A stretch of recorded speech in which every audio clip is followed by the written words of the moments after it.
What's up, everybody? It's your girl Carlene with Strong with Carlene, helping you guys become stronger every day. Guys, I have a special guest here today. She's one of my dearest friends. Let me tell you about her. I freaking love everything about her. She's super sweet and she's honestly been one of the best friends that I've ever had because she's always been there for me in like a lot of situations and in so many ways. I think like from a long time ago. Anyways, guys, I'm gonna introduce you guys to my amazing friend who is an amazing broker, by the way.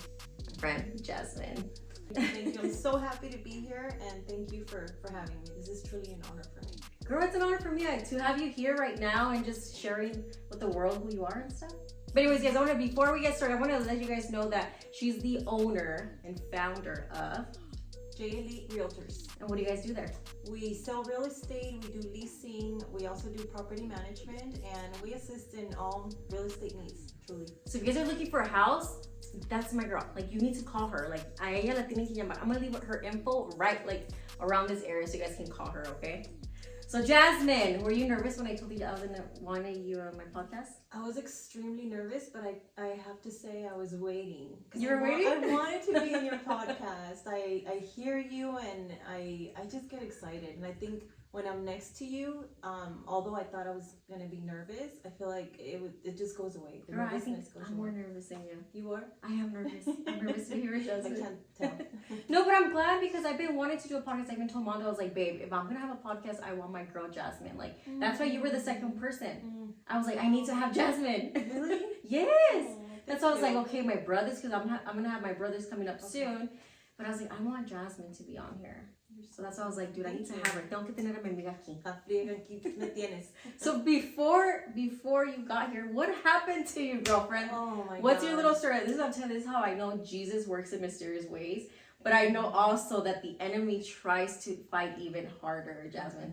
Let them know what happened before you got here. Well, today was a photo shoot day for us. For J.Elite Realtors, the ladies, and I came to do my makeup actually to Colton. I have a really dear friend that did my makeup. On my way back, my tire popped on the freeway, and a brand new tire. So I really, when you talk about the enemy, I think yes, it happened. It popped. I moved to the side of the freeway, and you know what's crazy is that before, I feel like I used to get really nervous, like, oh my God, I'm gonna be late to the photo shoot. My girls, the photographer, everything goes through your mind. Yes. But in that moment when that happened, just a peace came over me, and it said, you know what, things are gonna be fine. I'll get there at the time I get there. And when you have that peace, I think it comes. Things just often. work. Yeah, they just flow even better. Yeah, so I said, no, not today. I'm gonna get there when I get there, and we'll continue doing what we're supposed to do, and we did. That's awesome. What was even crazier is my friend hadn't left her house yet. She was gonna take the same freeway south. I called her and she said, you know what, I'll swing by and pick you up. 5 minutes she was there. Isn't that crazy how things work out though? Like, wow.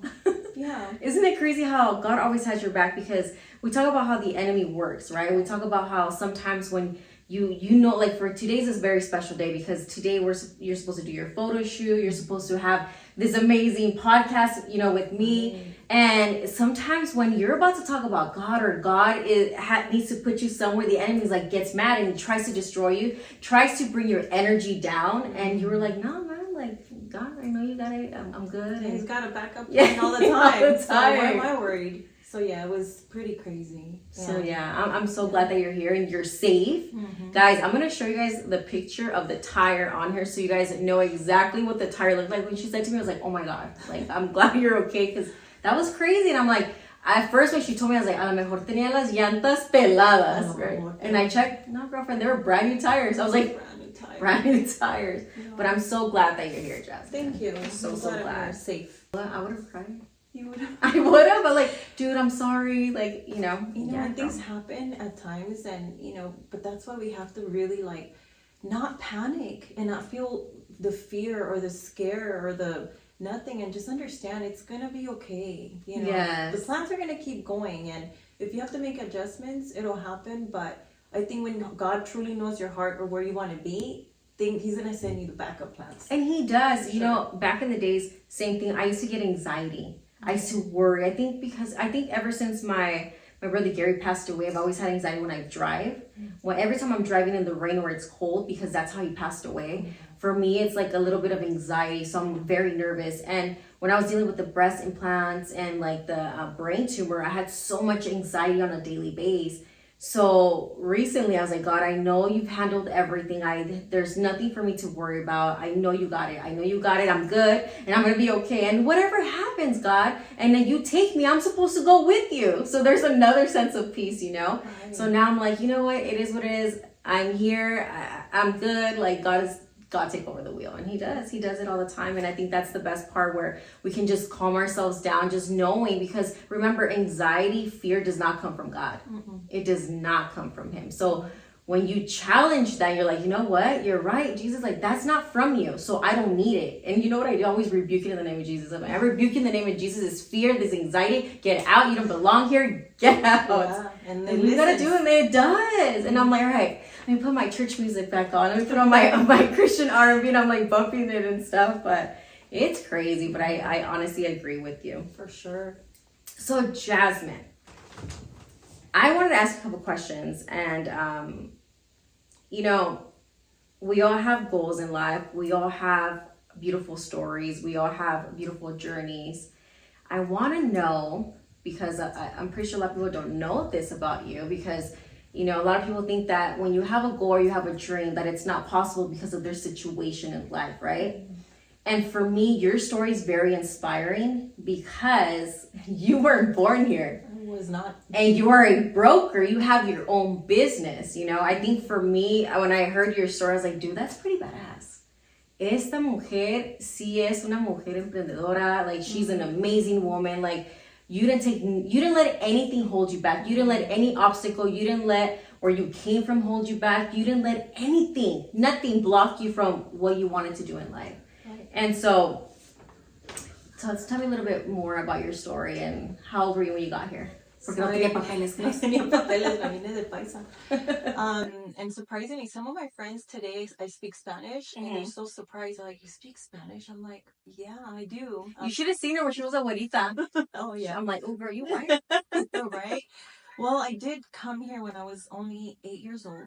I didn't speak any English, and it was the most terrifying experience for me, my first day of school. I mean, I would hear the language, and it was scary. Like, I didn't understand anything. ¿Qué te vino a la mente? Like, what did you think? Like, I was, my mom, I vividly remember my mother feeling so anxious and sad for me, because my stomach was hurting every day. Every morning, she already knew, she was preparing me to take me to school, and to go through that whole morning of, my stomach hurts. I don't want to go to school. I don't want to go to school. But it was the nervousness of a whole new world for me. Yes. I went to school in Mexico, which was kinder, first, and second grade. So I already had my mind established of what school was, and my friends, my teacher, and all of that. Everything was familiar to you, compared to now you're in a different, like you said, different world. Yeah, that's how it felt. And I want to say third grade, they did give me like an ESL teacher. Okay. So she was teaching me English with little cards of like car, and I was so shy. I didn't want to speak because I didn't want to sound funny. Yeah. You don't want people to make fun of you, especially with kids. Kids always making fun of you and everything, so I can imagine. Yeah, so that time was extremely scary. Third grade was that for me. I didn't speak to anyone. I was shy. They would try to make friends with me, and I just didn't want to be even looked at, because it's different. It's a different space that you come into. But fourth grade, I think it's when my that fear started going away, when my fourth grade teacher told my friends in class, if I didn't read a paragraph, we couldn't go to lunch. So she put it on you. So she put it on me. Yeah. Girl, you had to step it up. So I said, okay, well, I mean, I started crying, because like chillona. I was such a chillona. Well, you were something different. They put you on the spot. I would have cried too. And he did, and I think what made it better is that everybody was cheering. They were like, come on, Jazmin, you can do it. You can do it. Nobody was like upset that we weren't going to lunch. It was a moment of like encouraging, and everybody was like telling me. Finally, I read the sentence. I didn't do the whole paragraph. I read a sentence and they were clapping and everybody was so happy that I was reading in English. That's the best. And that was like a beginning to like the rest of the years in elementary, because the fear started going away. Having those kind of friends. Now, if it would have been the other way, who knows? You know, thankfully I had a good teacher. That's good. Yeah. That's really good. And then high school, how was high school for you? Well, I went to middle school first. Middle school. I'm all skippy. So what happened after high school? In middle school, I started, actually in 6th grade, I started playing softball. And really? I grew love for softball in 6th grade. And then 7th, 8th, I didn't really do sports. I was more into art and drawing and painting. But the English got better. Okay. I was speaking more. I was allowing myself to have friends at that point. And, you know, to this day, some of those friends still are in my life, which is amazing. That's the best. Yeah. And then high school got a little harder, I think, towards my senior year, because remember, I wasn't born here. Mm-hmm. So all my friends would speak. They didn't know I wasn't born here. Everybody thought I was born here. Yeah, because honestly, when I first told me, like, well, also too, your English was like, it's like super perfect. Okay. So when I'm sorry, but I've seen other people, and no judgment, or you can tell there's a heavy accent. You know, with you, I'm like, what? Wait, what? You were born here? Yeah. What? You came here from Mexico when you were little? Yeah. So I was like tripped out. Funny, huh? Yes. And so my senior year, I started actually feeling that anxiety I felt 3rd grade, because now we're speaking and talking about college and applying for colleges. And guess what? I had no papers. I couldn't apply for colleges. So that was hard. I remember the subject would come up and right away I felt your stomach. Yeah. And I said, oh man, they're going to ask me what college I'm going to. And what am I going to say? I'm going to lie. I can't go to college. I don't have a social security number. So my senior year became that, and I was just thankful when it was over, because everybody went their way and we stopped talking about college, you know? So yeah, that's what happened throughout my years of school. But in high school, did you have a vision? Like, your plans? What were your plans? What did you want to do? Like, did you ever say, like, you know what? Like, I don't have papers, so I can't do this. Or did you think, you know, one day I'm going to become something? You know what? I did start working when I was 16. Okay. Even though I didn't have papers, but it was under the table, guys. Yeah. She can't get in trouble now. Right? And I fell in love with, it was actually selling CDs at a supermarket in Pasadena. Really? What was the supermarket called? It was, oh my God, hold on. Let me see if I remember. It was called Digital Paging. Really? Yeah. Digital, something like that. But yeah, he started selling CDs. That's when CDs were still around. For anybody that doesn't know, CDs is a little square thing. But I developed a love for sales in that job. And honestly, I don't really, aside from the senior year thinking about the colleges, I wanted to do something with homes. I know in my mind I wanted to be an architect. I wanted to draw because I loved art. And I said art and homes, you know, an architect. And I can picture you being yeah. With your little helmet, right?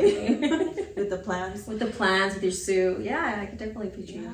And well, because I couldn't go to college, I could go to college at that time, but the unit price was like ridiculous, insane. Where I didn't have the money to even this job. And back then it was expensive though. Yeah. College was like really, unless you got like what? Unless you got like a scholarship or something like that. Yeah. For me, for someone that didn't have papers, I remember seeing the fee was $365 per unit.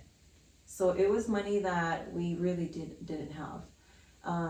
But I still didn't think of like, oh man, I don't have papers, I can't do anything. I think I was so in love with my job and in sales that I said, you know, things are gonna come around one day. My dad will be able to fix my papers one day. So I didn't really struggle with like, I won't be able to do something. There's always something in my mind. That's good. Yeah. So you've always had that in you. Yeah. You've always had faith. You've always had like, no, something better is gonna come out. Because there's people, and we know people that are like, no, I'm not even able to make it. But even though it's been proven, no, it can be done, you know. But there's people that just give up because of their situation. But you didn't give up. You're like, no, something better is gonna come out. Like, I knew I'm gonna something figure it was out. coming. Yeah. So tell me, you're also a mom. How many babies do you have? I have 4 children. My oldest is 25. He'll be 25 this March. My youngest will be 7.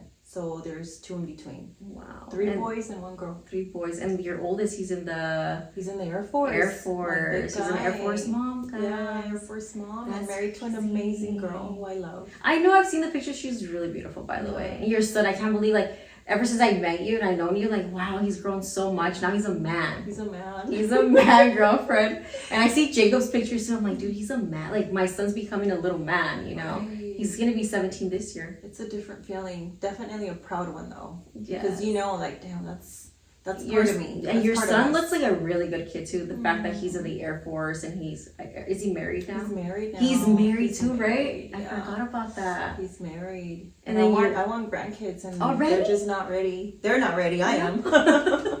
They're like, no, not yet. They probably still want to travel and everything. Well, kids are Yeah. expensive, girl. That too. We know about kids being expensive, Right. okay? Yeah. But yes, and then you have a little girl. She looks exactly like you. She does. She's your she's my it's twin. una güerita. By the way, Jazmin, it's una güerita. Yes. Okay? Not the real Jazmin.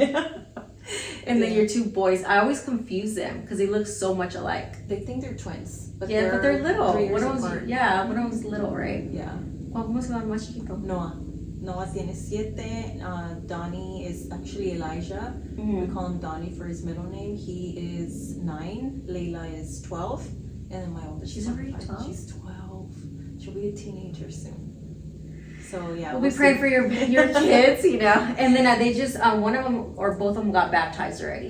All 3 of them. All three of them got baptized. I mean, that was something that came from them. I mean, they see where we go and what they're around and understand. You know, this is what I want to do. That's so beautiful, girlfriend. Because the fact that like the little kids, I'm like the same thing with Leah. I didn't force her. She's like, Mom, I need to get baptized. I want to get baptized. So when I seen your babies getting baptized, I was like, wow, that's super cute because they see it. They have a love for Jesus that they're like, dude, I just want more of him. I want to be part with Jesus. You know? For sure. So seeing that, you're doing a good job. You're leading by example and you're giving them the love that not just by like showing them the love of a mother, but you're showing them the love of Jesus. That's more than a love of a mother. You know, Sure. Jesus loves us more than we love our kids. Yeah. Oh, definitely. And I see it, and they even now they teach me things of their love for learning about God, which is, you know, at times it can be hard. They say stuff at school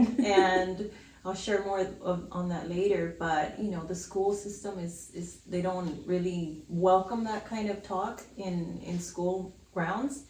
But I just, They not your guys' school? No, the stuff that they said, they were just like, oh, well, you know, we understand, and just try not to have them say some of that stuff here because the kids don't know. So I did have that already. Oh no. Yeah. Leah's school actually has an after school program for kids to learn about. It's called what is it called? The Good Kids something club. I don't even know the name, but yeah, they study the Bible. Wow.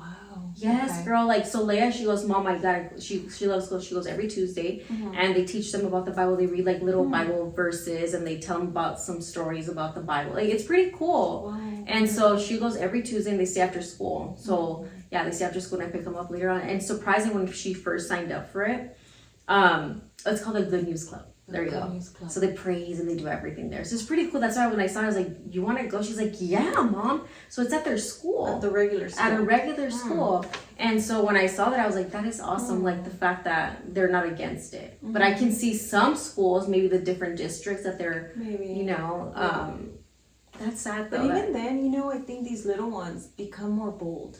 Yes. Not to be rude or not to be, but I see like Donnie, he reads the Bible. He will pick it up and say, Mom, did you hear on Luke this? And I'm like, I don't even know. You're like, never read that one. But tell me. And you know, I'll ask him and he shares. But they have their own even now family at church, which is to me beautiful because they'll grow up with kids that maybe be sharing the same, you know, the same mind, the same heart, and be there for each other. That's the best. In both places. That's the best, I think, because, you know, we do have our family, but we also, God sends us more family, right? And it doesn't have to be blood all the time. It can be a friend. It can be a stranger, you know, that becomes family too. And sometimes, you know, even though like God gives us our family and it's blood, but sometimes your own friends can become your own like closer family because they understand, you know. And for me, when I realized that, I was like, you know what, that's crazy. But I'm like, God, but I still pray that I'm get closer to my family because they're my family. And maybe I'm not where I want to be with them. But now, girl, like now with my family, we're really, really close. Like I prayed for that and I hope it stays like that because it's something I pray for. So love that. It's like just having friends, but having friends, it made me realize, man, I kind of want to have that connection with my family too. So to me, it was one of those things was like, man, like I have it now, so I'm complete. Oh, love that. It wasn't easy. It wasn't easy. And it takes work from everybody. It does. And I think there needed to be a shift because I needed to grow in what I needed to grow and I needed to have a relationship with Jesus. And sometimes you have to remove yourself though. Sometimes you have to remove yourself. I'm sorry to say this, and some people might get offended by it, like, why? They're your family. No. Sometimes you have to remove yourself because there's things that people will do to attack you, and it's your own family, and they might hurt you for a while. This is for another subject, but I had to remove myself from my mom for a little bit. But now I'm like, I call her 20 times a day because I think we both had to grow through something and we both had to like really be like, you know what, like I really love my daughter. I'm sorry I did this to you. And the same thing with me, you know? Yeah. And I was just going to tell you that. And I feel like that separation sometimes happen and the wiser one kind of initiates it. I feel in a way for both of you to go, you know, your separate ways for that little time to grow and understand and reflect. Yes, because we did a lot of reflecting, right? Like a lot of reflecting. And then you come back together and you're a different, wiser person. Yes. So your relationship is stronger for sure. Yeah, yes. I know. I'm huge on that. I love family. I love friendships. I honestly, like now, like my circle's so small because I've realized like who's really there for you and who's really not, who doesn't check up on you. You know, you were the first one that was like, hey, I'm gonna be at the hospital. You know, like you were there. You were there for me. And I'm like, man, like it meant so much to me. That's what I'm saying. Like, I don't consider you just my friend. You're like a family member. Yeah. Like, I think, how long have we known each other for? I want to say 5 years now. It's been a long time. 5 years. Yeah. You were blonde. I was blonde. I was blonde. Yeah, I want to go pink though. You should. Like a light pink? You should. Like a pastel pink? Yeah. And I kind of want to change my, I wanted to go lighter, but then I want to go darker. I love the way it is right now. I want to go darker. No, thank you. I want to go the bright pink. But I want to go black. Simonda's like, why? No. Anyways, Jazmin. So I'm going to ask you a couple questions. This one's about success, okay? Because I need you to tell people, I need you to inspire them because, you know, as both entrepreneurs, there's a lot of people that give up on themselves because they feel they don't have the resources for it. They don't have the money. They don't have the connections. But what is something that you can give advice for somebody that just wants to get started on something simple, that if they have a vision, if they have a brand that they want to do, but they're just so afraid. Like you weren't afraid. You started your real estate business. How did you start it? When did you start it? And how did you do it? Gosh, with real estate, I've been doing real estate honestly since I was 21. I got licensed because she's 25, by the way, guys. 25. My dad started buying a home back when I was like in my 20s, and I had just had Alex actually when that happened. Wow. He's buying a home and says, "Oh, mija, the guy that's helping me buy the house needs an assistant." I'm like, I just gave birth, Dad. Like, you know, I had just had Alex, but he thought like it would be good for me, like start your career in real estate. He saw what the guy was doing, and he's like, you know, I think my kid can do this. So he actually had me interview this broker over the phone. I never met him. So I think what helped is my sales in the city. I can see that. Yeah, I was a talker, and I started working. I started working for him as his assistant. I want to say within a year. Oh, wow. I already had my documents, by the way, and I applied to get my real estate license. So it was pretty fast. It moved pretty fast when I got licensed. And I was kind of on and off, I want to say. On and off. I wasn't doing real estate full time. I always had a job. Okay. And again, being a mom and having a little one, I couldn't go out there full time and do this because I'm learning. Yeah. No, you're joking. Yeah. Yeah, okay. But there is that fear that you're talking about that kicks in. Like, and again, it's the voices in your mind that say, you can't do it. Wait a second, you just had a kid. Why are you going to go into this new career that you don't even know about? But you just listen to yourself more than those other ugly thoughts, because when they're ugly and not positive, it's not you. It's not, it's someone else talking to you. So through the years, I was, like I mentioned, on and off, and I ended up working for a company where it was I learned a lot there, except there was a lot going on. Working in a real estate office is not always like, oh my God, you're gonna make millions when you start working there. Like, it's not always like that. You really have to put in the work, but put in the work within you, with yourself, and start by making the first step, like get your real estate license. What do you need to sell a home? Getting your license. And I honestly, I thought I was going to be a salesperson for a while, working under a broker. I always thought, I like that environment, being around other people and working together. But the more I was in it, the more I realized I wanted to be on my own. You're like, I want to do this. I got what it takes. If he can do that, I can do it better. Yeah. Or I can do a little bit better than that. I always think that stuff like that too. I'm like, if I see somebody they're doing it, I'm like, why can't I do it? Right. And I just gotta jump. Yeah, so you jump, and I said, you know what, I'm going to apply for my brokers. And again, that voice kicked in and said, a broker? Really? Like, you came from Mexico, you came, like, you don't even speak English right, like, all these negative thoughts were on my mind. And you're like, but I got it. And I said, no, let me write that thing down, and I said, no, I'm gonna go for it. But what made me go for it, I want to say, was the last broker I had. I was having some experiences, and he actually gave me my license back. Oh wow! And when a broker gives you your license back, that pretty much means, like, you're not qualified. You're not doing a good job here. Like, here's your license. Go on your way. So that was really hard, because I've never been fired. Why did he give it to you bad? So he was trying to make and it's okay. I think I took it to the heart. I let my ego get in the way, and I said, oh my God, really? He really did this? Like, wow, I had 2 escrows. I had 2 sales. So it wasn't my sales volume. It was that I wasn't going to the office as much as he wanted me to be there. Now, you don't have to be in an office to sell real estate, and that was my mentality. I was already an entrepreneur, selling, doing things on my own. I even co-owned a bail bond company. Oh, wow. So I was doing so much stuff that it's like, I can't be behind a desk. I need to be out showing homes. I need to be out talking to people. That's how I make sales.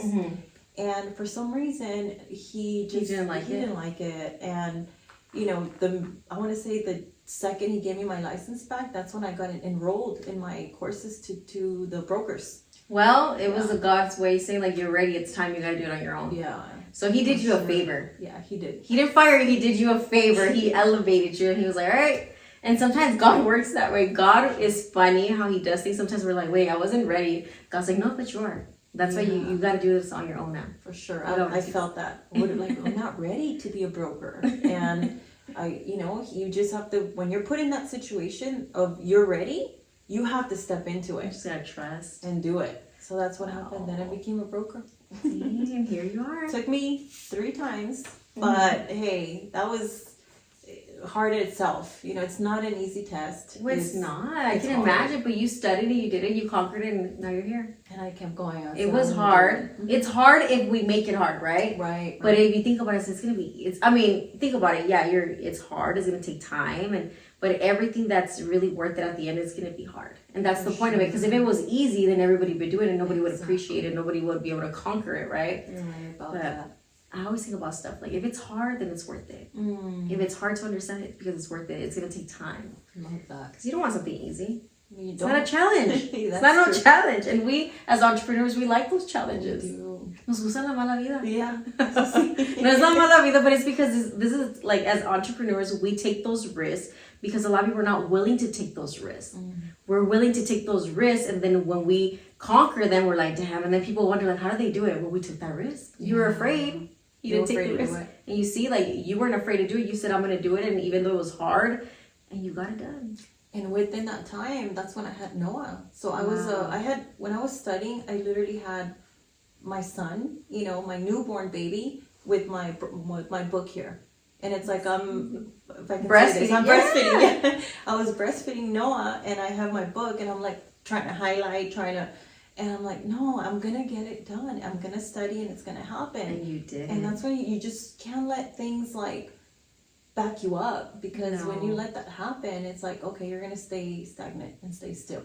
And that's the thing, like, we can't be afraid. That's what I've learned. I'm like, I'm the type, you know me, I just jump. If I feel something in my heart, you'll see brinco. I don't care. Brinco contigo. Yes. And we always bounce off of each other. Yeah. And so many things we always bounce off, like, Jazz, what do you think about this? Or you'll be like, hey, Carlene, like this and that. And we always bounce off each other, which is, I think it's good, because you know me, I'm not selfish with anything. If I have something to learn, I love to share it with you. And the same thing with you, vice versa. You've done that for me too. And I think that's what makes our relationship strong, because we're not jealous of each other. Nothing. Like, it's more like, hey girl, like, because I want to see you win, and just the same thing with you. Like, you want to see me win. Right. And I think that's what has made our relationship really beautiful, because it's like, we're like pushing each other. Even though we don't talk every day. Right, we don't. right. We're not texting every single day, but we don't take it personal. It's like, hey, I know I've been checked up on you, but are you okay? And I see your stories. I'm like, she's cool. She's doing okay. Good. The same thing. I'm like, oh, she's at church. Cool. I está bien. And in my head, I feel like I messaged you, but I'm like, I haven't messaged her. Yeah. But in my head, I messaged you. And I receive it. Yeah. And then I message you back. So I want to ask you a question about success, Jazmin. Okay. Can you share a moment in your life or career that you consider significant success, and what factors do you attribute to achieving that success? Passing my broker's exam. That was a goal that I didn't think I can do. Honestly, I passed those sales, but when they express how hard the broker's exam is, you literally just say no. Like, ¿Cómo no voy a pasar? It's gonna be hard, and that to me was like huge. I remember the feeling of opening that little paper, for the third time, because it was my third time.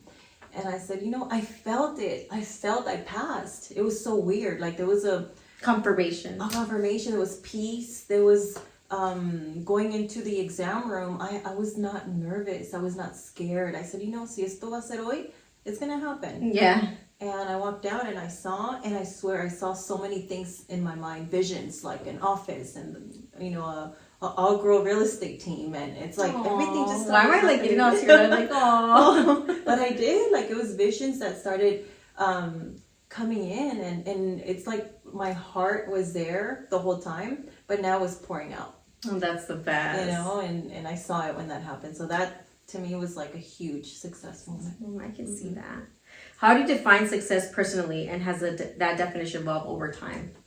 It changes over time. I think success, because I was in an environment of other brokers.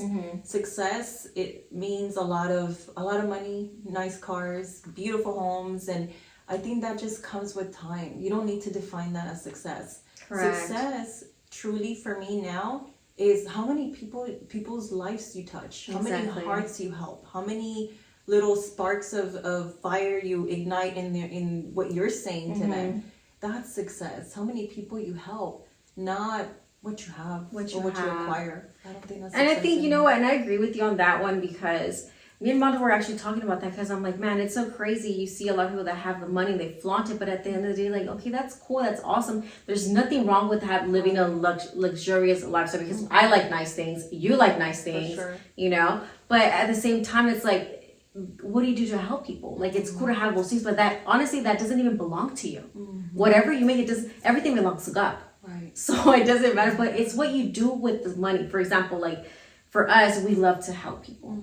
And I feel like that's when you get it, that's, to me, a huge success. Why? Because there's something in you that it's fulfilling, and when you buy something, yeah, it's fulfilling for a second, right? It's like, all right, la compré, I have this, I'm showing it off. But what about when you do that for somebody else?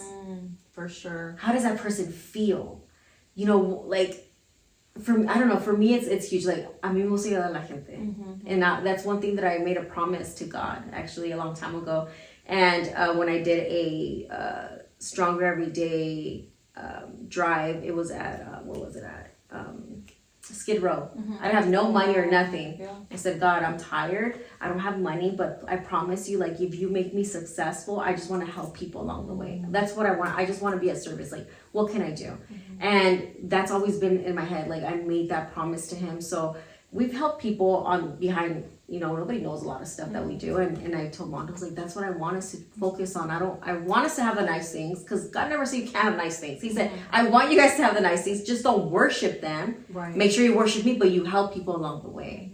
And I feel like it's very important. But you're one of those people, Jazmin, that you're always helping a lot of people. She's helped a lot of people. And, you know, and I think, because I help people get their real estate license, so I have a system to help them. And when I get a message or a picture or, you know, an email sometimes that they passed their exam, you don't even know, like that. It's an excitement, a warm feeling, huh? Yeah, and I'm like, wow. And only also because they follow through. And whatever I did to, you know, to help them out, it, like, they followed through. It wasn't just me helping them, it was them. It was them pushing doing the hard. Yeah. And you believed in them. You gave them the right tools. So you guys, if you guys are looking to invest in real estate and you guys need a good teacher, she's honestly the best person. Like, she tried to get me on there too, but I wasn't ready. That's right. But because she wanted to help me, you know, but I'm like, I'm not ready. And you know this, back in the days, I used to work for a broker too. Yeah. So I loved it. People were like, dude, you'd be so good at something, but it wasn't my passion. Right. God has something else for me, you know. But this girl, she's like, girl, you can do it. And she did everything. A little bit, but then I'm like, no, like, I'm going to push her even harder to do what she wants to do. I know. So, yeah, and I felt bad, but then I'm like, Jazmin, like, I'm not, like, there were so many things that were going around that time. Yeah, a lot of things. So, but yeah, but if you guys are looking for, you know, to invest into like real estate, or if you guys are looking to partner up with her, make sure she's the right person to do that for. Okay, so let's talk about failure. Okay, a lot of people don't like to talk about failure, right? I love failure. I feel like back in the days I used to be like, no, it's not failure. It's I'm learning my lesson. I would always used to see that, but now I'm seeing it different. I'm like, you know what? I did fail, but then I also learned about it. You know, so can you discuss a particular setback or failure that you've experienced and how you bounced back from it? Yeah, you know, I had a location for about 3 years of real estate. I had a real estate office, and that location, I think, became my everything. I was pouring in that office, new furniture, any little money I made, and I started it with nothing, again, just from the bottom up. And every little cent I was making, office. And for 3 years, I had that business. It did a lot of wonderful things for me and you know, the other realtors, and obviously our families we helped. But I want to say I became obsessed. I became obsessed with that building. Like, I just had to make it always better, and which was really odd, because my obsession was should have been in another way. Like, how do I make it flourish instead of just making it so pretty and so nice? On the 3rd year, I got a rent increase, and I said, wow, okay, this is going to get tougher now. You know, this is going to get tougher. Not a lot of sales were coming in last year. It was becoming such a burden to have that office. It was either my home, my bills at home, or the office. It was a battle, you know, in my mind. And again, that person inside me that ego, you know, coming in like, no, you're not going to close your office. You're going to get ahead and you're going to do it. And it was not the healthy ego. Oh, okay, I see. Because ego can be good, but it also could be, you know, yes, in another way. It was not the healthy ego that was fighting through that. And I said, you know what, I'm not going to renew my office. And it actually happened during a worship where I got a message at church. Wow. Yeah. You got the confirmation. I got a confirmation. You're like, thank yeah. you, Jesus, I know what to do now. Yeah, because I had, you know, I was in doubt. Should I if I close my office, I'm going to, that's a failing. You know, I didn't make it. And what are people going to think? That's the first thing. What are people going to think? Are they not going to take me serious? But like you said earlier, you do not have to have a office to do real estate. No, you don't. Not really. But it's nice to have something where you, like, as an entrepreneur, you want to have an office. You want to have a space where it's yours, you know, and you want to bring people in there. But also, we also like to have an office and for people to come in and be like, this is our office. And there's nothing wrong with that, you know. But I know that feeling because I closed my studio too for a lot of things, you know. But then I saw it as like, you know what? God doesn't need me there anymore.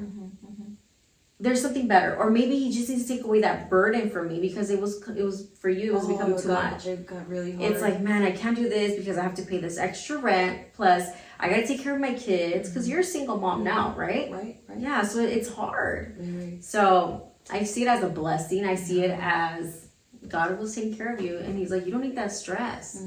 You don't need the office. Yeah. And that's the message I got. I clearly heard your passion is not a building. Wow. And I'm like, wait, what? Can you elaborate? I talked to Jesus that way. And he told me, it's not, your passion's not a building. You are your own passion, your own purpose. And you and your girls and the people you help are going to do amazing things with my hand in it. And I just remember tears and crying. And I'm like, wait, was that my voice? Or was that really you? And, and I my heart felt it. So I knew it was him. And it's crazy how he talks, like you just know it and you get the butterflies and you're like, wow, okay, like you're right, I can hear you. And I laugh at times because I'll be like, all right, Jesus, this and that. And sometimes the answer is so fast, I was like, whoa, I wasn't expecting that. Yeah, for sure. And I want to say the last week that I was in my office, furniture's out, everything's out. She pretty much said, okay, I'm not going to give you the rent increase, but you got to leave by this weekend. And I said, okay, that doesn't sound right. I'm in management. She's trying to get me. I already paid my rent for the month, but I said, you know what? I don't need to be here. She needs her building. She probably has another tenant. The last day I was there, I had, I think, maybe a few boxes and a chair, like the one you have. I had a white chair there. And I said, okay, God, I'm being obedient. I'm going to surrender my entire wants and dreams and everything to you. You're going to do what you want with them. I have no control no more. I'm letting go. And as I'm getting ready to leave, I get a phone call. And this is an empty office already. I get a phone call, and it was one of my friends. She's like, my mom wants to sell her house. And I had done CMA for them already. So the house was What's like CMA? Comparative market analysis. Oh, okay. Like an analysis for the home. And at the time, I think it was for like 1.3 million. And she said, my mom is ready. She wants to sell. Please, do the paperwork and send it over. And I'm literally sitting there with the phone. I'm like, okay, maybe this is my thought. Maybe I can keep the office. And then God again said, que no, ya le dije que no. This is, I don't want here. Yeah. So that happened. But it's crazy how things just, you start second guessing yourself again. And again, I said, no, this is what I said I was going to do. And I did, and I don't know, man, God knew because within weeks of me turning over those keys, it's like he opened the heavens, deals started coming in, the agents started producing, the deal went into escrow, all these, it was 5-6 sales within the next month. And real estate's not that easy too, because it's like a waiting game. You have to wait for this to close, you have to wait for that to close. But that's why you got to keep consistent. You got to keep pushing. That's why you're always on calls. You're always doing this. I'm like, girl, no te cansas? No, girl, I got to eat. And these checks that come in, right? They're really, really good, but that's why you got to be consistent and you don't stop. You're like, I'm doing this and I'm doing that. I'm like, what are you doing? I'm haciendo como 20 things at the same time, but you're like, I got to close this. Yeah. I'm watching you drive from everywhere. I'm like, man, but you love it. So that's the best. That's the best part. And it's not work for me. I think I was talking to someone about this not too long ago. They thought I was on vacation because I wasn't answering my messages. And I'm like, I'm one to want to answer right away. And I said, no, it's when you're doing what you love, you're on vacation all the time. Yes. Because you're not out, working for someone else. You're working for yourself. So you're technically on vacation, but really working on your craft, working on your business. So it's beautiful. That's what I really like that analogy, the way you talked about it, because it is true. You don't feel like you're working, and you do it con más gusto. Right. Because now you're like, I'm doing whatever I want, but I'm doing what I love. Right. Y lo voy a hacer con un gusto. Because obviously, if you love to do something, no lo vas a hacer con mal gusto. You don't put that negative energy. You do it good, right? Right. For so sure. That's the best. Okay, so now I'm gonna ask you. Relation with God, okay? Because this is honestly one of my favorite subjects, because I always like to be chismosita when it comes to that and be like, well, how did you find God? And how did God come to you? And, because my story también is pretty crazy how I found God, and I wasn't expecting him to find him that way. But I want to know, Jazmin, how did you find God in your life? What brought you closer to God? He found me, girl. He found me. I mean, I've been going to church for some time. The Sunday service, you go, you learn, and your heart is touched. But where I really began to feel that he's around, his presence is around me, and those voices are of him. you do start feeling a little crazy at the beginning. It's like, okay, I asked some questions and I'm praying on certain things and these answers are coming. And it feels a little different because you're not used to it, right? But where I really started seeing his hand is in my life and him being more present around me, or me feeling him. He's always present. But when I started serving at church, when I started serving on Tuesdays or Wednesdays, and they needed help with setting up tables, and they needed help with this and that, and just being in the church itself. Is that the one I see you posting all the time? Oh, yeah, the constant like yeah. And I started seeing like how much love there was in there. You know, people always helping each other, people always asking, how are you, how are the kids, do you need anything? And I was like, whoa, okay, this is different. You know, this is very different, because going every Sunday to being involved, and now you're seeing how a church comes together for those services. I started just feeling like, wow, I was amazed. And you know, I want to say, when you become that servant and you start showing him like, here, it's all yours, everything is here, he starts being more present in your life. He just shows up, and he's always been there. But I think we see it more. We're like, now we can like see him in every little part of everything. Like you go see that, you're like, oh, okay, thank you, Jesus. Now I know you were there. But the fact that like, and I can relate with you on that one, where for me, I was looking for him, but then he finds us. Nos busca por donde quiera busca. And there's a reason why he at that moment you needed something that you were looking for. He's like, but I've always been here for you. Yeah. That's crazy. And I see him. I had a vivid situation when I first moved out on my own with my kids, where, you know, I think I was in a situation where my hands were very like this, like I couldn't see clearly. When you can't see clearly, you can't think clearly.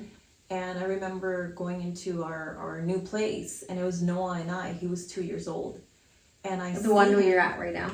I remember. Yeah. I remember when you first moved in there. Yeah, and I remember that's when I want to say that's when I first felt him the closest, because he confirmed by what was happening in front of me, in front of my eyes, that hey, I've always been here. You just have to open your eyes. You have to open your ears. No hacemos caso. Yeah, but he was walking, and I'm walking behind him with bags, and this little bird just starts kind of walking towards where he is, and I'm like, oh, that little bird's not scared of Noah.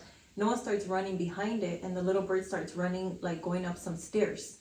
And then Noah would go up the stairs, and the bird would fly over him like that. And then they would do the same thing over and over. Like they were playing together. My son's innocence with this bird's innocence were playing together. And I'm here watching this like, wow. And I, you know, of course, tears just start flowing. And I'm like, things are going to be all right. Yes, like, the confirmation. Yeah. And I like when he does, you know, when he does his little confirmations. Yo soy bien llorona. I cry a lot, girl. Like, I'll be like, oh my God. Yeah. I'll tell Mando, I was like, oh my God, babe, Jesus did this for me. I just felt things. And then it's crazy because he recently, like, felt the same thing también. So with him, so he's a different topic, but it's amazing the feeling that you get. It's like when there's a confirmation or a feeling that he tells you, I'm here with you. I got your back.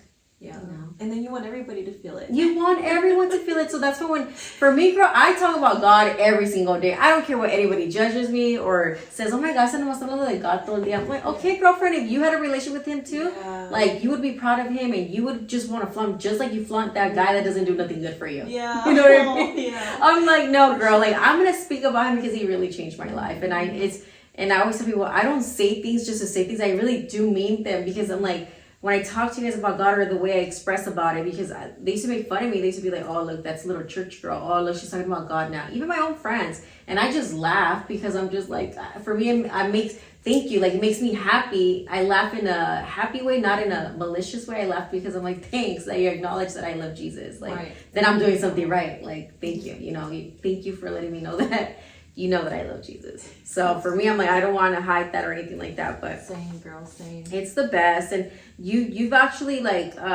you've been walking with him, and I think you've gotten so much closer that I've seen your growth too. Girl, you're reading the Bible, you're sending me scriptures. Like, I love that, because you're just like, you feel it, you want everyone to know about it. And even when I got my surgery, you gave me a little devotional book, you know, which is actually in our room. we have two of them. We have that one, and then we have the pink one. But honestly, just you walking with God and doing things with God, I think like I see a difference in you, because we come from our past and stuff, and the conversations we would have, there was a part in your life where there was a lot of darkness, and I see so much light in you now. Like te miras más diferente, like you're glowing, you look happier. And we all still got stresses. People think that just because we have God in our life, everything's done. No, we still stress out. We still have those moments where we're like, all right, Jesus, I need a little bit of help here because I'm tired. But we stress with peace. Yes, exactly. And that helps. So just watching you like massive, like it makes me really, really happy, because I know where you came from. I know what we're dealing with. Both of us, the stuff that we're both dealing with, and just watching you, you're just glowing. You're totally different than before. It's Jesus in me. Literally. Have you heard that song? It's what's their name? Trinity 5-7. Oh no, it's not Trinity 5-7. That's another song, another band. But it's Mary Mary. It's the God in me. It's an older song. Oh, it's the God in me.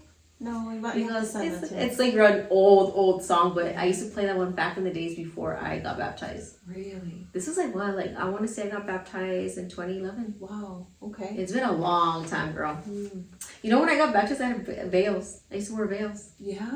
Girl, I was a apostolic Christian. Oh wow. Long skirts, no makeup. That's another podcast for that. Yeah. But yeah, I was that type. And whatever it is, if he's in your life, or whatever, whatever religion or whatever your heart feels, I think just having him is everything. And I feel a lot of people get discouraged because they feel like they need to be a certain way, or they need to look the part. The thing is like, look, Jesus, it's a relationship with him. It's not a religion. Being with Jesus, it's a relationship. And along the way, you start learning. A lot of these things start getting removed that no longer serve you. Like, for example, I'm pretty sure, there's things in your life that you don't do anymore because you're like, no, it's not right. Or you just feel it in your heart that's not the good thing. Like for me I used to party a lot. I used to drink a lot. And slowly I used to be like, but if I still want to party, Jesus. I wanted to be a party girl. Yeah. But Jesus is like, I'm going to take that away from you. Like pretty soon. I'm like, all right. And he did. I don't party. I don't drink. I mean, I drink. I still have my wine here, or have a drink with Mondo, but it's not like before. Now I'm like, I don't know. Do I want to drink or not? It's different. It's just different. You know that. Like there's for me, I think it was more like when I like really understood his love, and I started digging into like, man, he did that for us then. He's doing this for us now, and he's gonna be doing even more for us later and forever. I didn't want to hurt myself anymore with putting myself in situations that were hurting me, because the love I had for him was really and truly like, I can't hurt him by hurting myself. I can't. So yeah, I stopped the drinking. I haven't drank alcohol since, it's going to be 4 years in August. Wow. No, 4 years? 4 years. No alcohol. Wow. And I didn't have an addiction, to alcohol, but again, I don't think you have to have one. No. Like once you're done with that and you don't want to try it or drink it or anything, your life truly becomes different. It does. It's not a lack anymore. It's like more. And I've been around friends that are drinking, and the pressure sometimes happens still here and there. And I'll ask for like a fruity drink that looks cute like theirs, tell the waitress on the side, please? just don't put alcohol. And I think I'm the same person, and if not more happy now. I'm the same way too. I don't need to have alcohol to be fun. Girl, I'm like this 24/7. Yeah. And also health. I don't know. For me, I'm like, this is my temple. Right. Jesus said, this is your temple. Take care of it. Yeah. So for me, I'm like, all right, Jesus, I gotta take care of it. And I just think about, which like I said, I don't judge anybody who drinks. Trust me, if you're walking with God and you're still drinking, God will remove it. Yeah. Whatever he needs to remove. They're ready, if they're ever ready. And the thing is, that's what I'm saying, like, just walk with God. Just walk with him. And you'll start seeing a lot of things work in your favor. But trust me, it's a hard walk too, because there's a lot of things that come with it. For sure. But it's worth it. It's really, really worth it. I agree. 1000%. So another question, Jazmin, I have for you. How do you maintain and nurture your spiritual connection amidst the challenges of daily life and career demands? Oh, wow. Yeah, because you have to be consistent. Just like you are consistent with everything you do for your business, you have to be consistent in your faith. And part of it is I'm learning how to read the Bible. to me, at the beginning, it was very hard because first, the Bible I had spoke very different English. I know, it's the hard one. Yeah, the hard one. So when you first start reading the Bible, if you get something like that, you begin to get discouraged a little bit because you're not understanding or getting any messages. And finally, I got one. I think you told me which one to get. The one that I posted? Yeah. That one's easy. It's so chill to read, right? Yeah. So I think when you understand and the messages that were coming, you know, even just reading Genesis at the beginning with the rainbow and the covenant and the promise. I remember reading that and I closed it and I'm like crying, like, wow, like this is where the rainbow came from. Yes. Like the promise to us that he wasn't gonna flood anything. And I bet you a lot of people didn't know that. I didn't know that. And opening it was that moment for me. Like, wow, these are all very touching, and this is his word, and it's always the same, and it's true, and it doesn't change. It doesn't change. And so I do try as much as I can, maybe daily even, reading something that is feeding my heart. There's another book I'm reading called Miracles by Frank Damasio. He comes to our church at times, and whoa, like that book is truly like it's amazing. And you know, if your heart is being filled with words, why would it be bad? Why would you even think like, oh, and I'm not going to read that because of this and that? I mean, just reading these words in my heart, it really encourages me and it fills me with hope. Because I think that's what we need in life, you know, especially with everything that's going on right now. I think it's important. Right. I mean, look, we spend so much time on social media and just scrolling. You're just wasting your life. Why not put it like, start reading something that's going to feel you, something that's going to make you feel better. I always tell people, just read a little bit, or just maybe just, even if you don't like reading, watch a podcast on it, or, you know, maybe YouTube video on it. Just something small. Get to know God a little bit. And trust me, once you start just doing a little bit, you're going to want more, and you want more, and you're just addicted. You're just like, okay, I need everything that has to be with God. I want it. If it's not from him, I don't want it. That's how I am. And that's how you are too, because I've seen you, and I've seen you the way you post, and I'm like, Dad, eso no para. I was like, we gotta keep going. Go Team Jesus. We're bold for our businesses, we're bold for our families, and we're bold for him. Exactly. So, for sure. You know what's crazy is I recently I bought a book because I said, okay, all right, Jesus, I'm walking with you. I want to incorporate everything. It's about business too. It's business with Jesus. Or something like that, incorporating Jesus into your business and how God works and everything like that with you and your business. And I'm like, that's pretty crazy, because when you actually involve God into your business, everything just starts, it makes sense. That's your business partner now. Do you feel that way too now that you incorporate him in your business? Do you feel like it makes sense now? Oh, 1,000%. And actually this book, it's funny you're mentioning that, because the one I'm reading on Miracles has a whole section on your business and God. And it said something, I can't say it word for word, but it said something like, he wants to be in your business 1,000% and wants to allow you to flourish it, like beyond what you even think it's possible. And it said it wants to be more in like your business than in the church. It wants to be within you and your business growing, flourishing, than more in the church itself.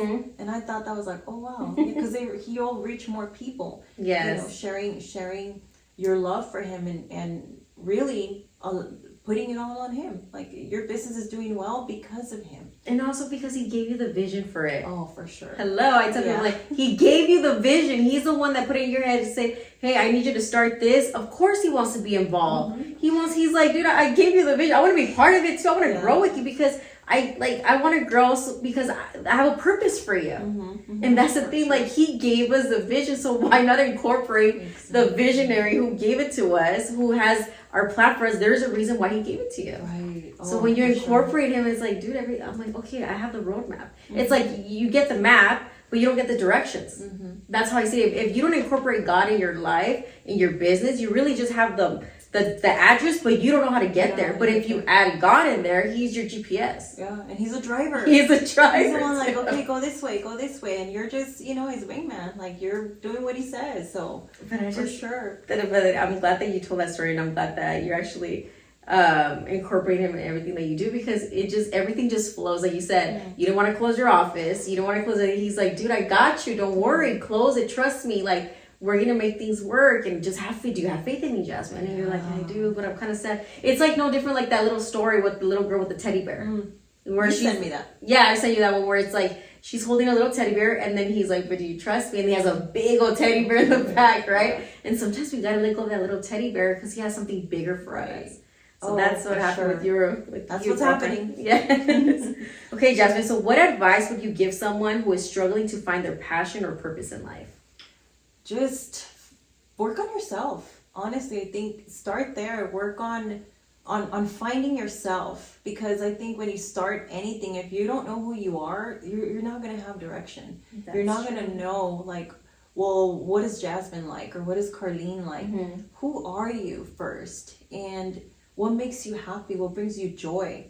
Because when you don't know any of that, you're just gonna try different things. You are gonna be all over the place. I think all over the place. I think that was a part where I was lost too, because I'm like, who am I? I wanted to do this, I wanted to do that, and I think we all do it. But it's like that's a really good advice because I was there, so I totally agree with you on that one. For sure, find yourself first. Yes, and also if you can go back and give your younger self one piece of advice, what would it be? I had a vision when I read that question. And I literally went all the way to before we left Mexico. Really? You know, yeah. And I told my little self, things are going to be all right. No matter what happens, no matter what comes your way. I want to tell her, like, things are going to be all right. You're going to be fine. You're going to struggle. You're going to go through, heartache and stress or whatnot. But you're always going to be all right. And if I could tell myself that, knowing that, I think life would have been a little different. But that's what I would tell myself. Things are gonna be all right. I think that's the best too, because I feel like same thing. Like I think I would tell myself the same thing too. Let's tell our younger self that everything's gonna be fine, because I think at a very young age we're so scared what the future holds for them, Right. But that's cool. I picture myself saying that too, and every time I see Leia, that is like, I don't know if this ever happened to you because your daughter looks exactly like you, right? She's a little you. When I see Leia and everything that happened to me, I look at her and I always tell her what I always want to tell my younger self. So I tell her, Leia, just know that you're beautiful, you're amazing, and you got what it takes, and don't ever let anybody tell you that you can't make it, because I know you're going to make it. Right. She looks at me, she's like, I know, Mom. Oh. She's all confident, So cute. But for me, that's my therapy. And I think as us, because we went through a lot, like when you tell your younger self, when it's your child, like you're healing along the way. Yeah, you're right. Know, for me, there's times that I think even there's no words that come out, but when I see Layla, I see her and I do see myself. I do see like, oh, my hair was like that, my eye, oh my God, like that's me right there. And I hug her and I just see a smile on her face. Just with me hugging her, I can speak a lot of words into her. And she knows, so I see the smile. And as a mom, when you communicate with your children that way, because sometimes words don't say a lot. They don't. It just shows. Just the actions. Yeah. There's a verse I can't think about, but it says something about along that lines where show with actions, your love for others. And if you have to use words, then use them. When I heard that, I was like, whoa, that's strong. Yeah. And being a mom, Jazmin, how do you balance everything? Girl, because that was not on the question. No, but I'm going to ask you. I think they're your reason. They're your reason for being able to balance everything. Because if you have a career and you have, me, I have some agents that work with me. And there are times that like one will get an offer and I'm doing homework, or one will get, and I said, okay, we're going to do this together. And I always, whoever I'm speaking to, I say, you're going to hear a little bit of background noise, You've always told me that. Hey girl, with the kids, okay. Yeah, just in case, because some people might not, think that's rude or whatnot, but this is my life. These are my babies. And if they hear me on the phone, even talking to, negotiating an offer or indicating how to write an offer, how to respond to one of my agents, they're already in the mix. They're already learning. So I think the balance is just doing what you have to do, with your kids in your career or not. You just do it. You just do it. That's awesome, Jazmin. What advice would you give everybody who's watching this podcast and listening to your story and maybe is losing hope in achieving their goals and their dreams, and what advice would you give them? Gosh, never lose hope, for sure. Never lose hope. Hold on to your faith. Hold on to, everything you went through is a lesson also, and it's gonna bring you back, and cherish it. A lot of people, I think, nowadays want to forget. They want to forget the past. They don't ever want to relive it. I think that's where most of my growth is now flourishing, because I'm facing a lot of what I went through. Things that in relationships, things growing up, traumas, whatever the case may be. I don't want to forget it no more. I want to head on face it and really hug that little girl and say, gosh, things are going to be all right. And I think when you work in that mentality of doing that, you're not healing just for you. You're healing your kids, your daughter, and you're also healing your past. Because now that's not going to get repeated no more, whatever you went through. So that's the advice I want to give them. Don't lose faith. Don't lose faith, guys.